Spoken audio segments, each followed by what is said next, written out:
Hello and welcome students, Gyanjyoti coaching সেন্টারের পক্ষ থেকে তোমাদের সকলকে আরও একবার স্বাগত। আজকে আমরা আলোচনা করবো যে বিষয়টা নিয়ে, সেটা হলো মাস ইনস্ট্রাকশনাল টেকনোলজি।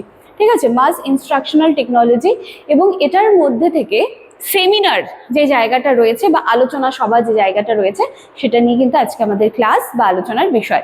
ক্লাস বা আলোচনার বিষয় শুরু করার আগে এই জায়গাটা আমরা একটু দেখে নিচ্ছি। দেখো, নতুন একটা সেমিস্টার শুরু হয়ে গিয়েছে, এবং তোমরা যারা চাইছো আমাদের সাথে যোগাযোগ করতে, কাইন্ডলি বোর্ডের কর্নারে দুটো কন্ট্যাক্ট নাম্বার দেখতে পাচ্ছ, যে কোনো একটি নাম্বারে কল করে কিন্তু আমাদের সাথে যোগাযোগ করে নিতে পারো।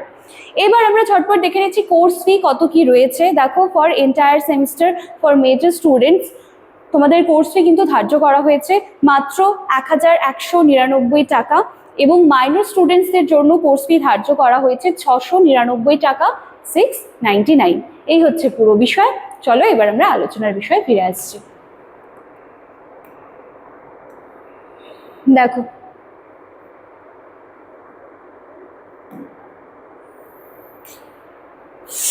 আচ্ছা, মাস ইনস্ট্রাকশনাল টেকনোলজি, এটার মধ্যে থেকে সেমিনার যেটা, সেটা কিন্তু তোমাদের কাছে জানতে চাওয়া হয়েছে, সেমিনার বা তার বিষয়ে কি রয়েছে। তো মাস ইনস্ট্রাকশনাল টেকনোলজি বলতে বোঝায় যে এমন একটা শিক্ষার মাধ্যম বা একটা পদ্ধতি যার মাধ্যমে একসাথে বিপুল সংখ্যক শিক্ষার্থীর কাছে শিক্ষা সামগ্রী পৌঁছে দেওয়া যায়। শুরুতেই কিন্তু মাস ইনস্ট্রাকশনাল টেকনোলজি নামটা দেখে হয়তো অনেকেই ভেবে নিয়েছিলেন যে খুব কঠিন একটা টপিক। তাহলে প্রথমে এইটুকু ক্লিয়ার করো যে মাস ইনস্ট্রাকশনাল টেকনোলজি মানে কি? এটা একটা প্রসেস, এটা একটা মাধ্যম যার সাহায্যে বা যার মাধ্যমে কি হচ্ছে যে একসাথে আমরা অনেকগুলো স্টুডেন্টসের মধ্যে এই যে শিক্ষা সামগ্রী সেটা যেন একসাথে সবার মধ্যে পৌঁছে দিতে পারি, ব্যাস এটাই। এবার এই তো এটাকে তো একটা টেকনোলজি বলা হচ্ছে, তাই তো, একটা প্রযুক্তি বলা হচ্ছে। তো এই প্রযুক্তির একটা গুরুত্বপূর্ণ পদ্ধতি হচ্ছে সেমিনার বা আলোচনা সভা বলতে পারি আমরা। তো সেমিনার হলো এমন একটা শিক্ষণ পদ্ধতি যেখান থেকে একটি নির্দিষ্ট বিষয়ের ওপর কি করে বক্তা বা শিক্ষার্থীরা গবেষণালব্ধ তথ্য কিন্তু সকলের সামনে উপস্থাপন করবেন, এবং সেখানে কি হবে, এবং সেখানে যারা শুনবেন, যাদেরকে আমরা অডিয়েন্স বলি বা যাদেরকে আমরা শ্রোতা বলি, তারা কিন্তু সক্রিয়ভাবে সেই আলোচনা সভায় অংশগ্রহণ করবে। ব্যাস ব্যাস দ্যাটস ইট, এটাই সেমিনার, তাই তো। সেমিনার কিন্তু হয়, তোমরা সকলেই জানো। সেখানে দেখো যে একজন বক্তা থাকেন, তিনি পুরো বিষয়টাকে উপস্থাপন করেন, এবং সেখানে বাকি স্টুডেন্টসরা বলো, তারা সকলেই কিন্তু সেখানে শ্রোতার যে ভূমিকাটা রয়েছে সেটা কিন্তু পালন করে থাকে। তো এটাই সেমিনার। এবার দেখো আরেকটু ডিটেলসে জানা যাক। সেমিনার হলো একটি শিক্ষামূলক সভা যেখানে কোনো একটি নির্দিষ্ট বিষয়ের উপর একটি বা একাধিক ব্যক্তি প্রবন্ধ বা উপস্থাপনা প্রদান করেন, এবং তারপরে সেটা নিয়ে কিন্তু প্রশ্নোত্তর আলোচনা করা হয়, এটাই সেমিনার।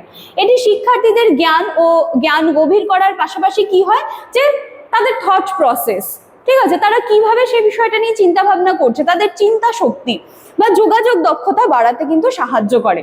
তো এটাই হচ্ছে সেমিনার, ঠিক আছে। আচ্ছা, এবং এটা কিন্তু একটা শিক্ষামূলক সভা। এবার তাহলে সেমিনারের উদ্দেশ্য সমূহ একটুখানি আমরা দেখে নিচ্ছি যে সেমিনারের উদ্দেশ্যগুলো কি কি রয়েছে। দেখো, সবার প্রথমে রয়েছে শিক্ষার্থীদের গবেষণামুখী মনোভাব গড়ে তুলতে হবে। তারপর কি বিষয়বস্তুর গভীর ও সমালোচনামূলক বিশ্লেষণ করা। এই সমস্ত কিছু কিন্তু সেমিনারের উদ্দেশ্য, যে কোনো একটা বিষয় যখন উপস্থাপন করা হচ্ছে তখন সেটাকে কত ডিটেলসে সকলের সামনে রাখা হচ্ছে, এবং সেটাকে নিয়ে কিন্তু যাতে আমরা সমালোচনাও করতে পারি, তার ভালো দিক খারাপ দিক দুটাই যাতে আমরা বিশ্লেষণ করতে পারি। আর কি বক্তৃতা ও উপস্থাপনা দক্ষতা উন্নয়ন, দলগত আলোচনা ও সহযোগিতার অভ্যাস, আর কি আত্মবিশ্বাস এবং নেতৃত্ব গুণ বিকাশ করা। তাহলে এইগুলো কিন্তু সেমিনারের উদ্দেশ্য। আচ্ছা, এই যে তোমাদের টপিকটা রয়েছে সেমিনার, এখান থেকে কিন্তু তোমরা সেমিনার কি পুরো বিষয়টা অবশ্যই পড়বে, কিন্তু আলাদা করে আমি বলবো যে সেমিনারের উদ্দেশ্য কি এটা কিন্তু ভালো করে তোমরা পড়বে, সেমিনারের বৈশিষ্ট্য আলাদা করে কিন্তু তোমরা পড়বে। এখানে কিন্তু খুব শর্টে আমি দিয়েছি জায়গাগুলো জাস্ট বোঝানোর জন্য। তোমরা যেই সোর্স তোমাদের কাছে রয়েছে তোমরা কিন্তু এই দুটো জায়গা এই টপিক থেকে একটু আলাদা করে দেখে নেবে। আচ্ছা, সেমিনারের বৈশিষ্ট্য দেখো, তাহলে কি হচ্ছে, একটা নির্দিষ্ট বিষয়ের উপরে ফোকাসড থাকবে, সেখানে যে বিষয়টা আলোচনা করা হবে। সক্রিয় অংশগ্রহণমূলক পদ্ধতি অবশ্যই রয়েছে, আলোচনা ও প্রশ্নোত্তর ভিত্তিক এই জায়গাটা থাকে সেখানে। আর কি শিক্ষার্থীদের কেন্দ্রীয় ভূমিকা অবশ্যই থাকে, এবং গণশিক্ষণ প্রযুক্তির অন্তর্ভুক্ত থাকে। তাহলে এই পুরোটা কিন্তু আমরা দেখলাম যে সেমিনারের বৈশিষ্ট্য। আলাদা করে কিন্তু সেমিনারের উদ্দেশ্য, সেমিনারের বৈশিষ্ট্য দেখে যাবে। আচ্ছা, এবার কি সেমিনারের দেখো অনেকগুলো ধাপ রয়েছে।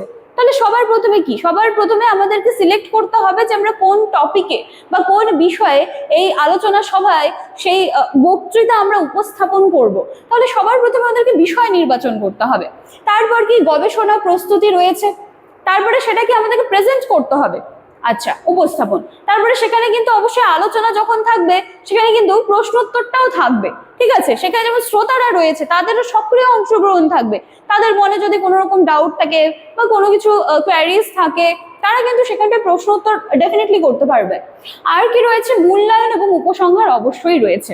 আচ্ছা, এই জায়গাটা দেখে নিচ্ছি যে সেমিনার সম্পর্কে কিন্তু জানলাম। দেখো এত জটিল কিন্তু বিষয়টা নয়, ভীষণ ইজি। তাহলে এখানে কি বলা হচ্ছে, সেমিনারের গুরুত্ব কি? সেমিনার শিক্ষার্থীদের স্বাধীনভাবে চিন্তা করতে শেখায়।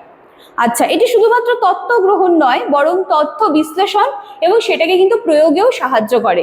মাস ইনস্ট্রাকশনাল টেকনোলজির অংশ হিসেবে সেমিনার শিক্ষাকে কিন্তু অনেকটা কার্যকর এবং সেটাকে কিন্তু অনেকটা গণমুখী করে তুলতে সাহায্য করে। ভীষণ ইজি ছিল টপিকটা, বোঝার এখানে মুখস্থ করার কিছু নেই, ভালো মতন ভিডিও দেখে যাবে, এখান থেকেই তোমরা লিখে আসতে পারবে।